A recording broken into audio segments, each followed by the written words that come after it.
Bună ziua! Astăzi vom face o rețetă de post, o rețetă simplă, un pateu vegetal delicios pe care l-am făcut deoarece, așa cum bine știm, în comerț nu găsim un pateu care să fie din ingrediente naturale și să nu conțină conservanți și aditivi alimentari.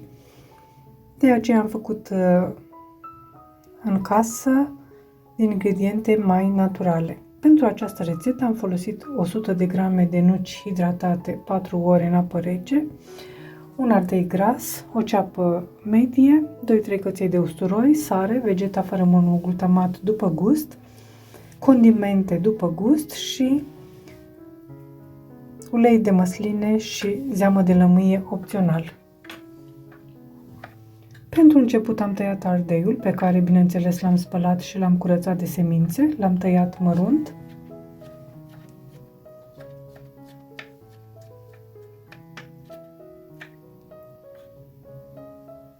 Ceapa la fel am tăiat-o mărunt.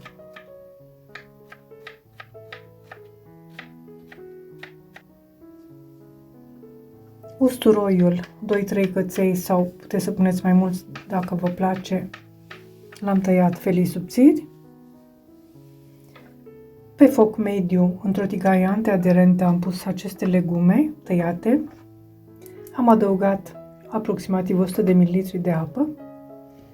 Am amestecat puțin. Am acoperit și am lăsat legumele să se gătească.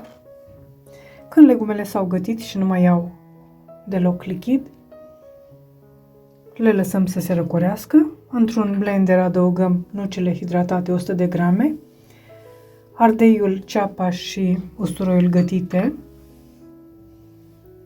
sare, vegeta fără monoglutamat și condimente după gust. Eu am adăugat oregano, busuioc și coriandru și puțină apă punem ca să se poată blenda mai ușor acest pateu. Nu punem foarte multă apă pentru că va ieși prea lichid.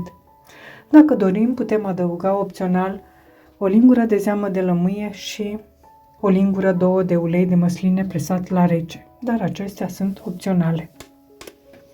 Pateul nostru este gata. Îl blendăm până îl facem de o consistență foarte fină. Așa arată pateul. I-am pus și puțină boia dulce de ardei deasupra. Îl putem servi pe felii de pâine, cu salată, cu roșii, cu castraveți, cu ardei gras, cu măsline și cu orice altceva ne place. Eu vă doresc poftă bună, vă mulțumesc pentru vizionare și vă aștept la o nouă rețetă data viitoare. La revedere! O zi bună!